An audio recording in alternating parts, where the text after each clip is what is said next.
Mas malinis tingnan kapag wala na tong lumot. Tawag ito eh. So, dapat umalis na rin ako dito sa bahay. O sige, itry mo umalis para ikaw magbayad lahat.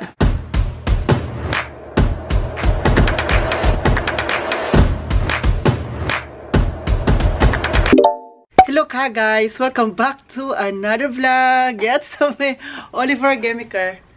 I'm with Andy. O, diba? Mag-hi ka muna sa ka guys. Mag-hi ka muna. Mag-hi ka ba oh? Pero oh, ka guys oh. Ka guys. My name is Andy. Say it. Say it there. Andy ba? Sige na good.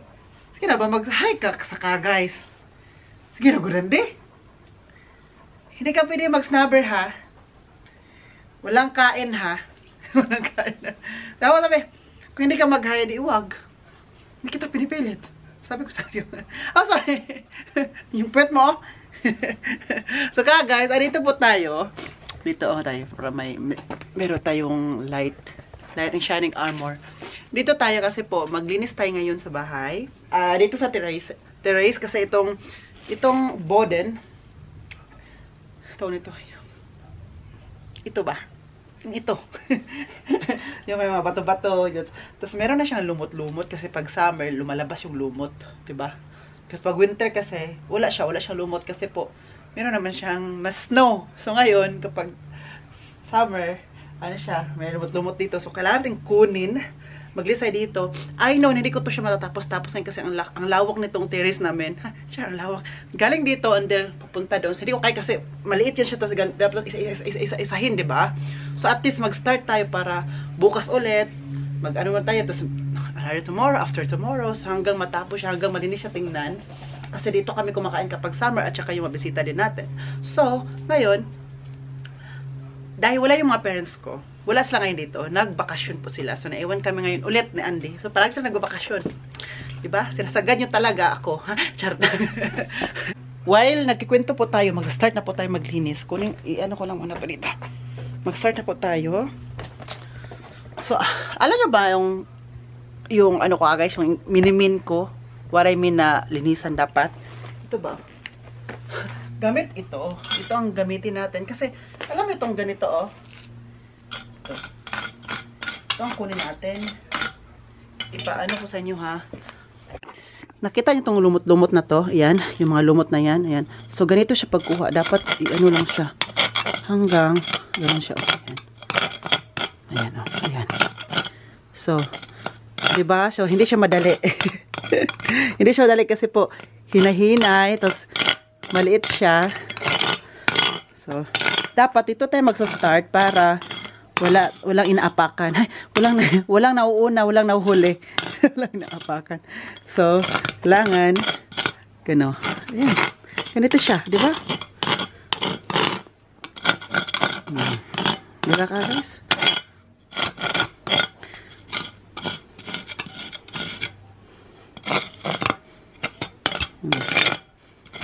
So, para mas malinis tingnan kapag wala na tong lumot. Ang ganito ka guys. Ay, may tutulong. Ay, may tutulong. Ay, may tutulong. Ay, may tutulong.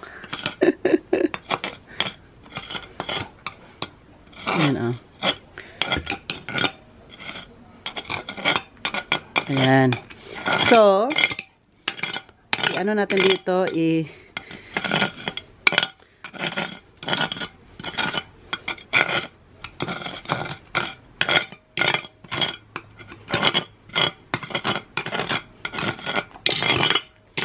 tapok-tapok. O, diba?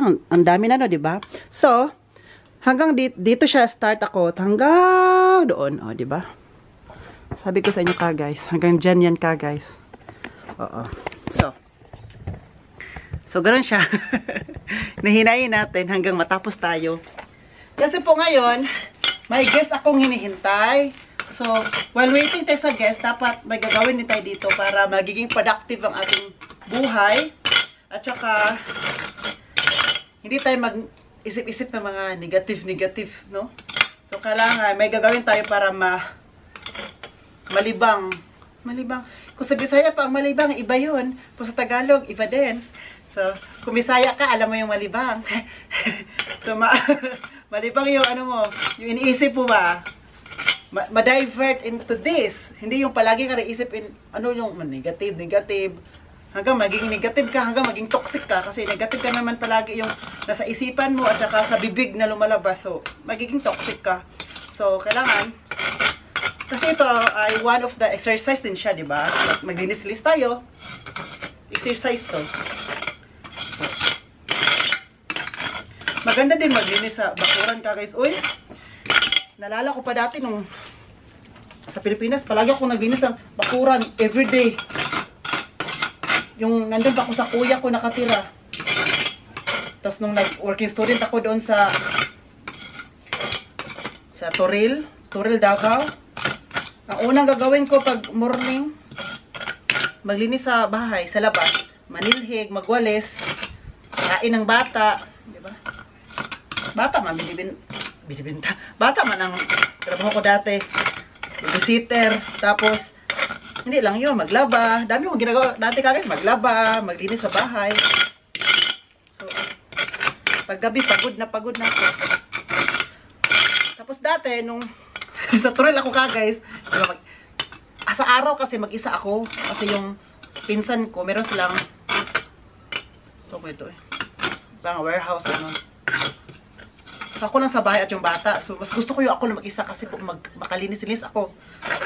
Unlike sa may kasama ako sa bahay kasi parang hindi ako makalinis-linis tapos hindi pa magawa-gawa kasi po tapos ka na maglinis tapos may magrakad. Oh, madumi na naman. So, yan. Start na tayo dito. So, boy. Matuwa talaga mga parents ko dito na dininisan ko to. Hindi alam ng mga parents ko naglinis ako dito. Pa-surprise na natin sila. Hindi rin ako sinabihan nila na Oliver, maglinis ka dyan ha. Mga parents ko niya palagi Oliver, gawin mo yan. Hindi. Ang palagi lang binibili lang sa akin ay bantayan si Andy at saka ang bahay at saka ang hotel. Kapag may guest, gawin ko ng tama. Hindi na sila magsasabi na linisan mo yan, dapat ganito yan, ganyan. Hindi yan yung sinasabi sa akin. Kasi mas mauna-unahin man namin ang business. Diyan kami kumikita ng pera. Which is totoo naman. Diba? So, yan si Anika guys. Naglabas kami na Andy. Karating lang namin no. Natulog yan sa kwarto ko ngayon lang. Tapos nalaman nila niya na lumabas ako. Lumabas din siya. Nandun siya oh.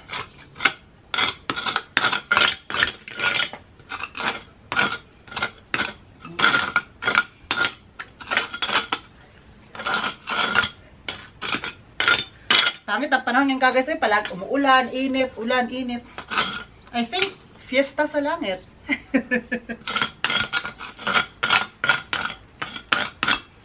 Ano ko na muna sila.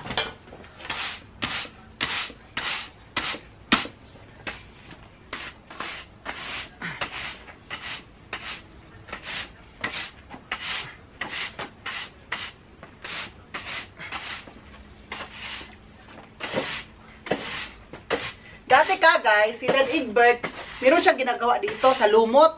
Ito mga mabilis lang yun. Ang ginawa niya parang tawag ito eh. Meron siya yung apoy, yung fire, ganagano niya oh. Sunugin niya. Masunog talaga guys. Tapos sabi niya daw, mas maganda daw yun kasi nga mas mapatay talaga yung algae. Algae o algae? Mapatay talaga yaw. Eh wala man siya. Ito na nagagawa dito. Hinahin ko na lang ito na ganito. Manual.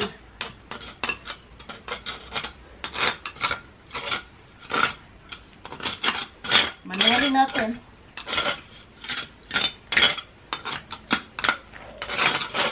Woo!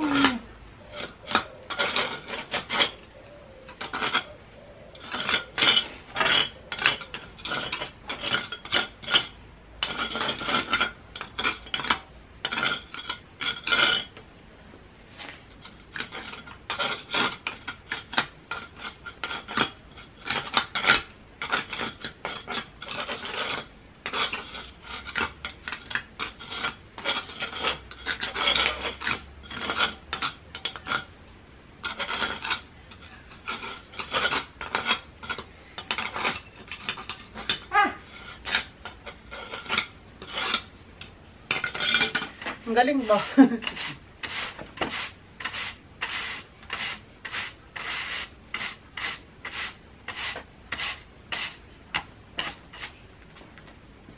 Wow, malinis na tingnan. Yay! Malinis na tingnan, kahit kunti pala nagawa ko. Ito naman tayo.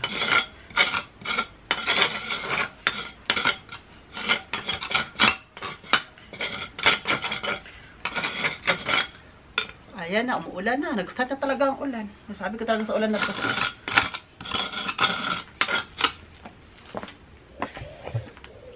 Tingnan nyo. Yan, tingnan nyo nagawa ko guys. Oh, dito, di ba? Wala nang lumot-lumot dito. Natanggal ko na kasi. Ganito na siya. Natapok ko siya. Oh. Yan. So, ito naman. Dito naman tayo kukuha. Ayan, ganito siya guys. Yan oh. Ang kapal ng lumot dito oh. Ang kapal ba? Parang mukha ko. Yan oh. Kaya tumuulan ba? Si Andy po doon naghintay. Pasok ka dito sa bahay kasi maulan na. Pasok ka dito ba kasi nagtaligsik na. Agoy ka Andy ha ka. Alilre. Oh, sarap pa naman ang upo niya oh. Sarap na upo mo dyan. Para kang model-model. Oh, inaamoy niya. Oh, ano. Taligsik na ka guys. So, tingnan niyo. Diba? Taligsik na. Alik ka diri ba kay? Alik ka diri. Alik ka diri. Alik ka diri. Ande.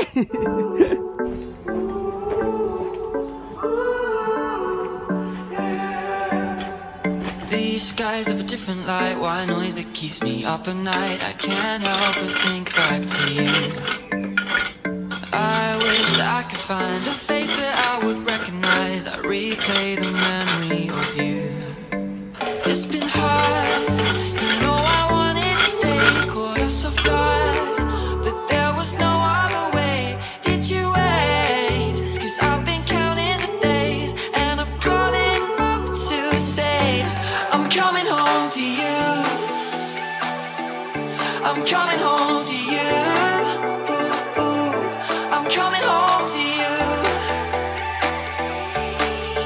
And I know that it's time overdue, but I'm coming home.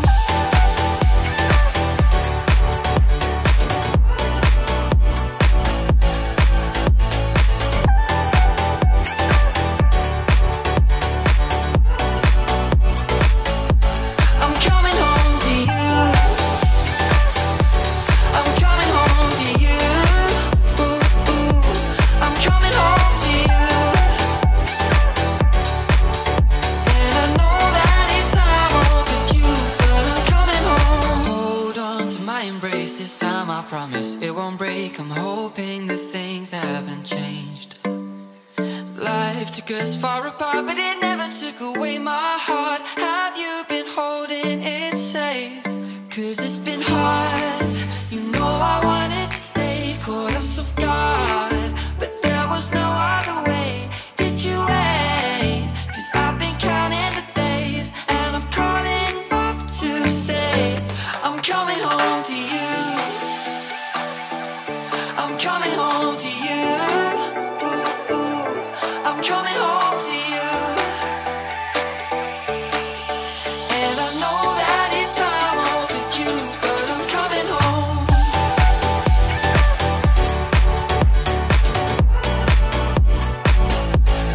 Coming home.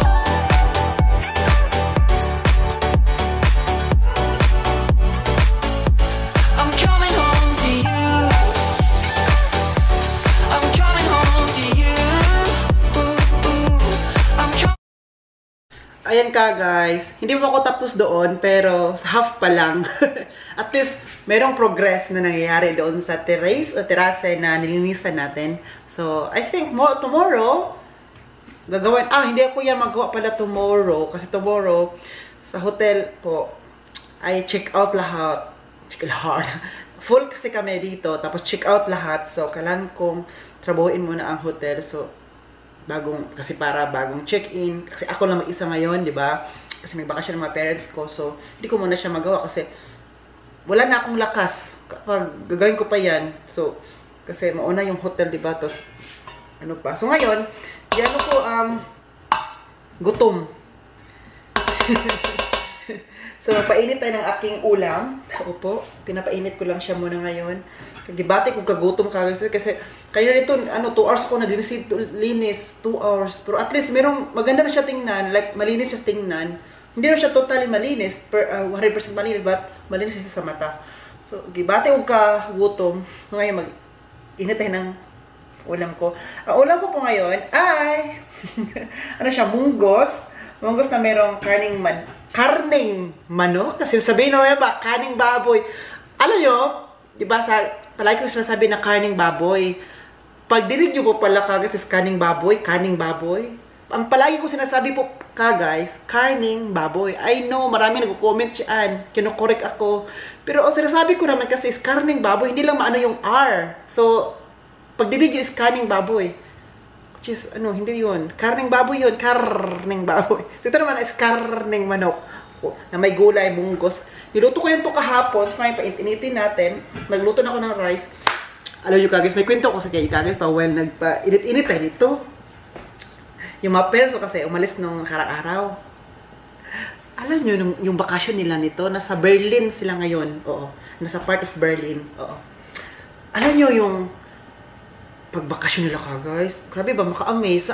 Feeling ako kasi, na-amaze, like, ma-inspired. Ma-inspired ako sa kanila kasi, hindi nila iniisip na magbakasyon sila. Hindi lang ito pinaplano na magbakasyon sila. Kasi, di ba, kakarating lang nila nung nagbakasyon sila, isang dalawa.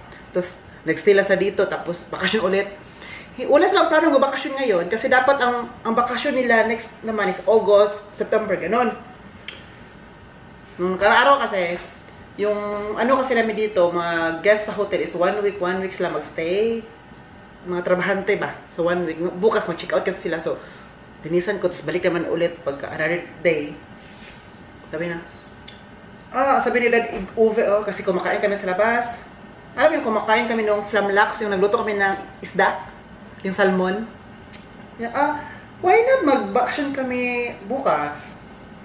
Sabi ko, grabe naman ito. Diba, normally pag mag-bakasyon tayo is pagplanuhan, at saka pag-ipunan. First is financially, pag-ipunan. Second, plano. So, kaya nag-usap sila ni Dad Egbert, Dad Uwe, what if magbakasyon tayo tomorrow?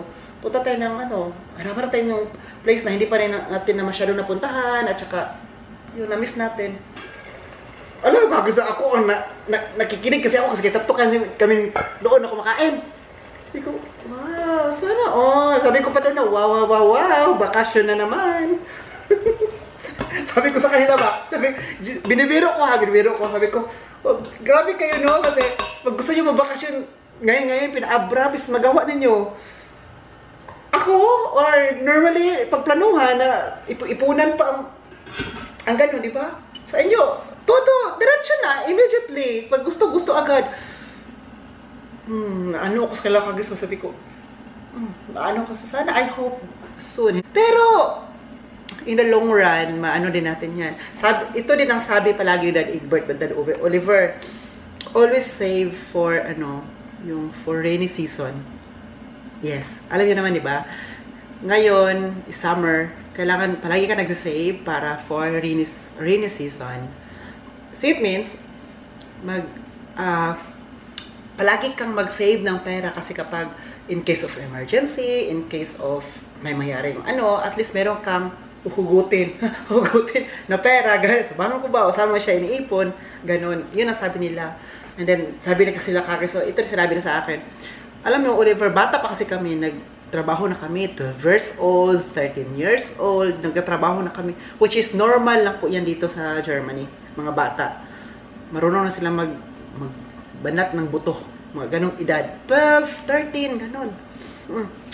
Hindi na sila naka-defend sa parents. Though, kunti lang naman talaga din like, yung pera, like training ground nila lang yun guys. And then, pag 18 years old na, umaalis na yung bata o yung anak sa parents' house, na siya ng apartment niya, may sariling trabaho, may sariling kita. Ay, mainit-init na. Mainit na. Ano na siya? Kakain na talaga ako nito. So, kasi, tinuturuan ba? Iba kasi kahit tayo ng culture guys. No? Tayo naman is very family-oriented tayo, di ba? So, kapag 18 dyan, ito sa bahay, 21, 22, 23, 24, sa bahay pa rin. Kasi nga po, ang parents kasi din natin ay, ang una kasi, ang dahilan ay, mamimiss nila ang anak.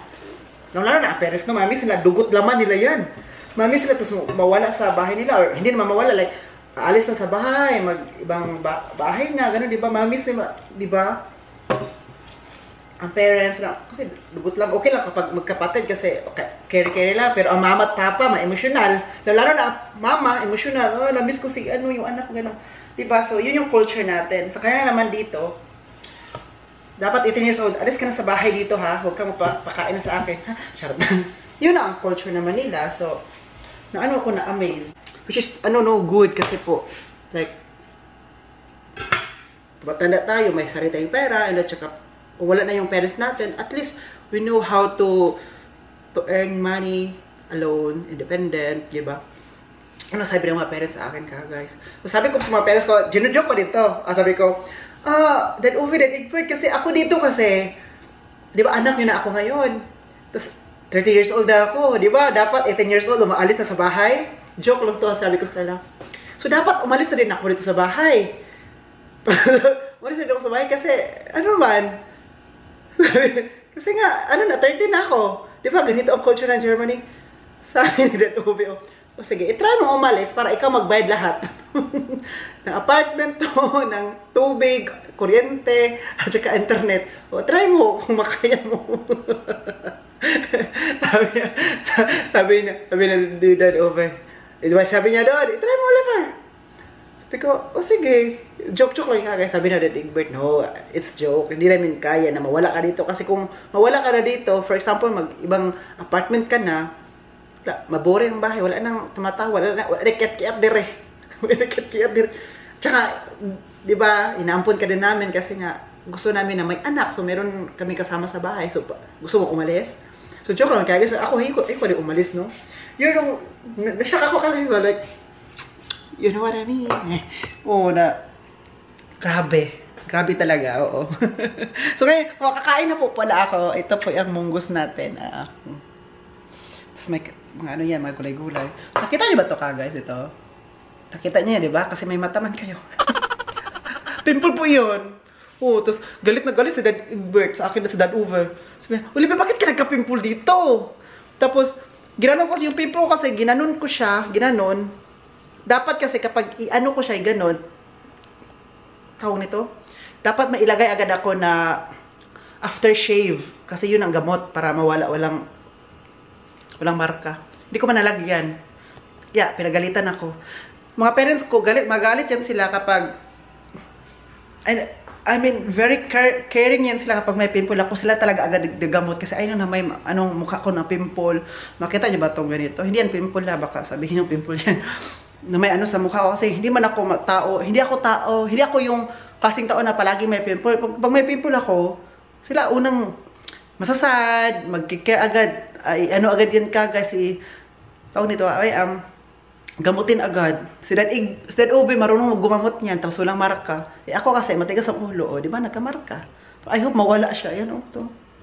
Sabi ko talaga dito. Kain ako